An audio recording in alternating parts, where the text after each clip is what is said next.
ಮೊದಲೇ ರೇವಣ್ಣ ಟೆನ್ಷನ್ನಲ್ಲಿದ್ದಾರೆ. ಇಂಥ ಟೆನ್ಷನ್ನಿನ ನಡುವೆನೇ ಈಗ ಹೊಸದೊಂದು ಟೆನ್ಷನ್ ಶುರುವಾಗಿದೆ. ಅದು ಸೋಮವಾರ ಕೊಡುವಂಥ ಕೋರ್ಟಿನ ತೀರ್ಪು. ಅಂದರೆ ಸೋಮವಾರ ಕೋರ್ಟ್ ತನ್ನ ತೀರ್ಪನ್ನು ಪ್ರಕಟಿಸುತ್ತೆ. ಅಂದರೆ ಇವರಿಗೆ ಬೇಲ ಜೈಲ ಅನ್ನುವಂಥದ್ದು ಮತ್ತೊಮ್ಮೆ ಸಾಬೀತಾಗುತ್ತೆ. ಒಂದು ಏನೇನು ಆಗುತ್ತೆ ಏನು ಎತ್ತ ಅಂತ ಒಂದು, ಅಥವಾ ಈ ಕೇಸನ್ನೇ ವರ್ಗಾಯಿಸಿದರೂ ಕೂಡ ಆಶ್ಚರ್ಯ ಇಲ್ಲ ಅನ್ನುವಂಥದ್ದು ಇನ್ನೊಂದು ಗಮನಿಸಬೇಕಾದಂಥ ಸಂಗತಿ. ಇದು ರೇವಣ್ಣರ ಕಥೆ. ಆದರೆ ಇನ್ನು ಒಳಗಡೆ ಇರುವಂಥ ದೇವರಾಜೇಗೌಡ ಇವತ್ತೊಂದು ಬಾಂಬ್ ಹಾಕಿದ್ದಾರೆ. ಈ ಇಡೀ ಪೆನ್ ಡ್ರೈವ್ ಇದೆಯಲ್ಲ, ಪೆನ್ ಡ್ರೈವ್ನ ಹಿಂದಿರುವಂಥವ್ರು ಯಾರು ಅಂತಂದರೆ DK ಶಿವಕುಮಾರ್ ಅನ್ನುವಂಥ ಮಾತನ್ನು ದೇವರಾಜೇಗೌಡ ಹೇಳಿದ್ದಾರೆ.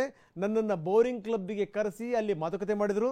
ನೀವು ಕುಮಾರಸ್ವಾಮಿ ಅವರ ಹೆಸರನ್ನ ಸೇರಿಸಿದರೆ 100 ಕೋಟಿ ಕೊಡ್ತೀವಿ ಅಂತ ಕೂಡ ಹೇಳಿದರು. ಅಷ್ಟೇ ಅಲ್ಲ, 5 ಕೋಟಿ ಅಡ್ವಾನ್ಸ್ ಕೂಡ ಕೊಟ್ಟಿದ್ದಾರೆ ಅನ್ನುವಂಥ ಮಾತನ್ನು ಕೂಡ ದೇವರಾಜೇಗೌಡ ಹೇಳಿದ್ದಾರೆ. ಇಷ್ಟೇ ಅಲ್ಲ, ಇನ್ನೂ ಮುಂದುವರೆದವರು ಹೇಳ್ತಾರೆ, ನಾನು ಹೊರಗಡೆ ಬಂದು ಇವನ್ನೆಲ್ಲ ಬಿಡುಗಡೆ ಮಾಡಿದರೆ ಸರ್ಕಾರವೇ ಬಿದ್ದು ಹೋಗುತ್ತೆ ಅಂತ ಕೂಡ ದೇವರಾಜೇಗೌಡ ಬಾಂಬ್ ಹಾಕಿದ್ದಾರೆ. ಹಾಗಾದರೆ ಇವತ್ತು ಏನೇನು ನಡೆದಿದೆ ಬನ್ನಿ ನೋಡ.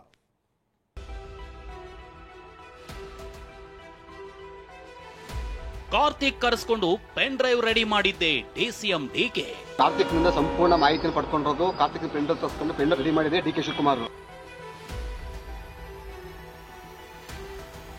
100 ಕೋಟಿ ಆಫರ್, 5 ಕೋಟಿ ಅಡ್ವಾನ್ಸ್, ದೇವರಾಜೇಗೌಡ ಬಾಂಬ್. ನನಗೆ ಸುಮಾರು 100 ಕೋಟಿ ರೂಪಾಯಿ ಆಫರ್ ಕೊಟ್ಟರು. 5 ಕೋಟಿ ರೂಪಾಯಿ ಅಡ್ವಾನ್ಸ್ ಅನ್ನ ದುಡ್ಡನ್ನ ಬೋರಿಂಗ್ ಕ್ಲಬ್ಗೆ ರೂಮ್ ನಂಬರ್ 100 ಕಳಿಸಿದ್ರು. ಪೆನ್ ಡ್ರೈವ್ ಪ್ರಕರಣ ನಿರ್ವಹಣೆಗೆ 4 ಸಚಿವರ ಕಮಿಟಿ.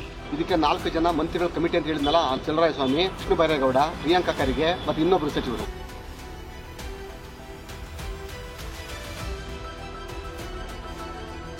ಬಾಂಬ್.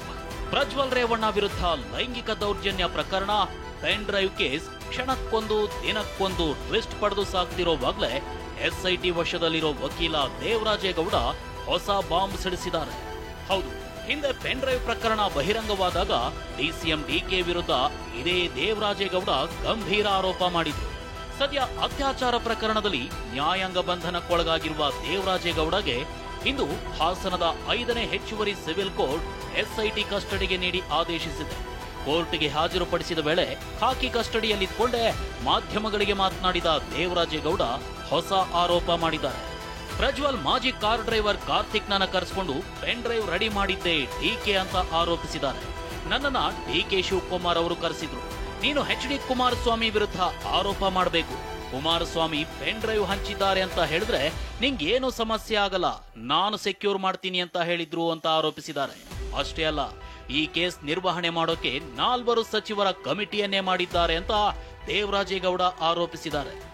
ನೋಡ್ರಿ, DK ಶಿವಕುಮಾರ್ ಅವರು ನನ್ನನ್ನು ಕರೆಸಿ ಮಾತನಾಡಿದ್ರಲ್ಲಿ, ನೀನು HD ಕುಮಾರಸ್ವಾಮಿ ಮೇಲೆ ಹೇಳು, ಪೆನ್ ಡ್ರೈವ್ನ ಕುಮಾರಸ್ವಾಮಿ ಹಂಚೇರಿ ಅಂತ ಹೇಳಿದ್ರೆ ನಿಮ್ಗೆ ಏನು ಸಮಸ್ಯೆ ಆಗಲ್ಲ, ನಾನು ಸೆಕ್ಯೂರ್ ಮಾಡ್ತೀನಿ ಅಂತ ಹೇಳಿದ್ರು. ದೊಡ್ಡ ಮಟ್ಟದ ಹಣದ ಆಫರ್ ಕೊಟ್ಟರು. ಅಲ್ಲಿ ಇವ್ರನ್ನ ಹೇಳಿ HD ಕುಮಾರಸ್ವಾಮಿನ ರಾಜ್ಯದಲ್ಲಿ ನಾಯಕತ್ವ ಹಾಳು ಮಾಡಬೇಕು ಅಂತ ಹೇಳಿ ಇದು ಹೇಳಿದ್ರಲ್ಲಿ ಇದು ಸತ್ಯ. ಅದು ನನಗೆ ಸುಮಾರು 100 ಕೋಟಿ ರೂಪಾಯಿ ಆಫರ್ ಕೊಟ್ಟರು. 5 ಕೋಟಿ ರೂಪಾಯಿ ಅಡ್ವಾನ್ಸ್ ಅನ್ನ ದುಡ್ಡನ್ನ ಬೋರಿಂಗ್ ಕ್ಲಬ್ಗೆ ರೂಮ್ ನಂಬರ್ 100 ಕಳಿಸಿದ್ರು.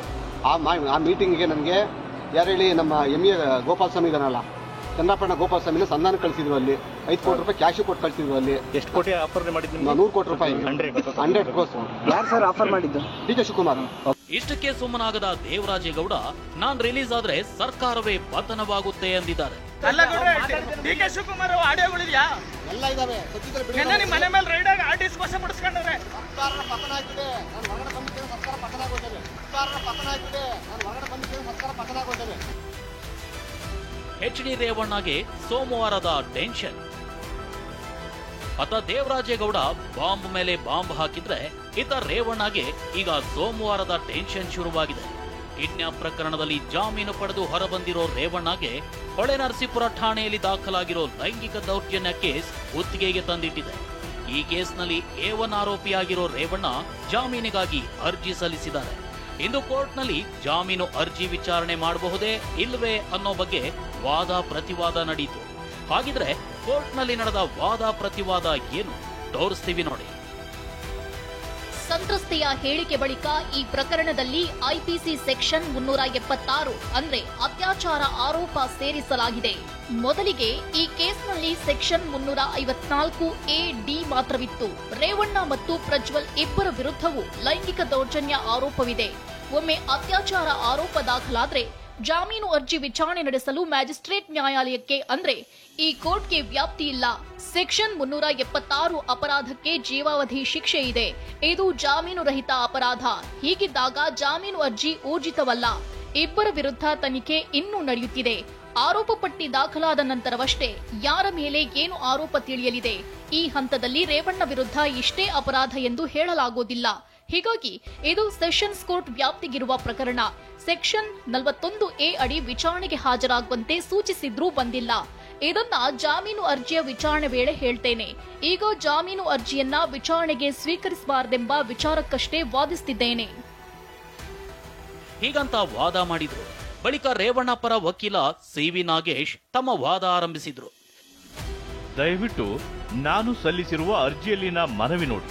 ರೇವಣ್ಣ ವಿರುದ್ಧ 354A, 354D, 506, 509 ಆರೋಪ ಮಾತ್ರವಿದೆ. ಇವೆಲ್ಲವೂ ಜಾಮೀನು ನೀಡಬೇಕಾದ ಅಪರಾಧಗಳು. ಇದರಲ್ಲಿ ಮಾತ್ರ ಸೆಕ್ಷನ್ 436 ಅಡಿ ನಾನು ಜಾಮೀನು ಕೇಳಿದ್ದೇನೆ. ಈ ಕೇಸ್ನಲ್ಲಿ ರೇವಣ್ಣ ಕೋರ್ಟ್ಗೆ ಸರೆಂಡರ್ ಆಗಿದ್ದಾರೆ. ಸೆಕ್ಷನ್ 437 ಅಡಿ ಜಾಮೀನು ರಹಿತ ಅಪರಾಧಗಳಲ್ಲೂ ಮ್ಯಾಜಿಸ್ಟ್ರೇಟ್ ಕೋರ್ಟ್ಗೆ ಜಾಮೀನು ನೀಡಲು ಅಧಿಕಾರವಿದೆ.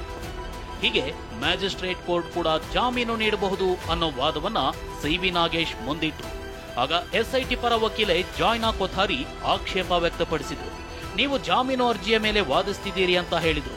ಅದಕ್ಕೆ ಸಿ.ವಿ. ನಾಗೇಶ್ ಪ್ರತಿವಾದ ಹೇಗಿತ್ತು ನೋಡಿ. ನೀವು ವಾದಿಸುವಾಗ ನಾವು ದೇವರಂತೆ ಕುಳಿತಿದ್ದೆ. ನೀವು ಏನೆಲ್ಲ ಓದಿದಾಗಲೂ ನಾನು ತಕರಾರು ತೆಗೆದಿಲ್ಲ. ನೀವು ಗರ್ಭಗುಡಿಯ ದೇವರಂತೆ ಸ್ವಲ್ಪ ಕಾಲ ಸುಮ್ಮನೆ ಕುಳಿತುಕೊಳ್ಳಿ. ನಾನು ಕೆಲ ಕುತೂಹಲಕರ ವಿಚಾರ ಹೇಳಬೇಕು. ಯಾಕಂದ್ರೆ ಈ ದೂರು ದಾಖಲಾದ ಕತೆ ಅರೇಬಿಯನ್ ನೈಟ್ಸ್ ಕತೆಗಿಂತಲೂ ಕೆಟ್ಟದಾಗಿದೆ.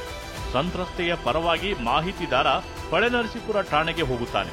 ಬೆಂಗಳೂರಿನ ಗೌಪ್ಯ ಸ್ಥಳಕ್ಕೆ ಬಂದು ದೂರು ಸ್ವೀಕರಿಸಲು ಕೇಳುತ್ತಾನೆ.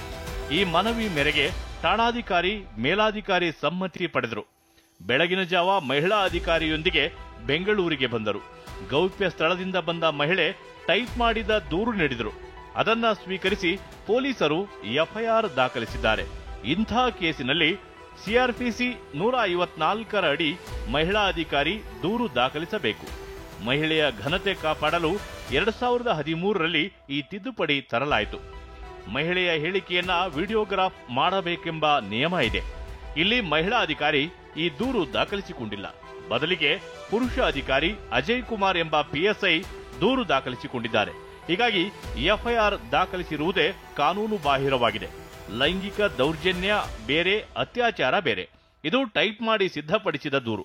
ಲೈಂಗಿಕ ದೌರ್ಜನ್ಯ ಎಂದು ಹೇಳಲು ಆ ಮಹಿಳೆಗೆ ಬರುವುದಿಲ್ಲ. ನಾನು ಪರಿಚಯಸ್ಥರ ಮೂಲಕ ಪೊಲೀಸರನ್ನ ಕರೆಸಿ ದೂರು ನೀಡುತ್ತಿದ್ದೇನೆ. ಜೀವ ಭಯ ಇರೋದ್ರಿಂದ ಪೊಲೀಸರನ್ನ ಕರೆಸಿಕೊಂಡಿದ್ದೇನೆ ಎಂದು ದೂರಿನಲ್ಲಿದೆ. ಹೀಗಂತ ಪ್ರಬಲ ವಾದ ಮಂಡಿಸಿದ್ರು. ಅಲ್ಲದೆ ಪ್ರಕರಣದಲ್ಲಿ ಸೆಕ್ಷನ್ 376 ಅಂದ್ರೆ ಅತ್ಯಾಚಾರ ಆರೋಪ ಹೇಗೆ ಬಂತು ಅಂತನೂ ತಮ್ಮ ವಾದದಲ್ಲಿ ಪ್ರಶ್ನಿಸಿದ್ರು. ವಾದ ಪ್ರತಿವಾದ ಆಲಿಸಿದ ಜಡ್ಜ್ ಜಯಪ್ರೀತ್ ಜಾಮೀನು ಅರ್ಜಿಯ ಸ್ವೀಕಾರಾರ್ಹತೆ ಬಗ್ಗೆ ಮೇ 20ರಂದು ಆದೇಶ ಕಾಯ್ದಿರಿಸಿದ್ರು. ಈರಣ್ಣ ಜೊತೆ ರಮೇಶ್, ಟಿವಿ9 ಬೆಂಗಳೂರು.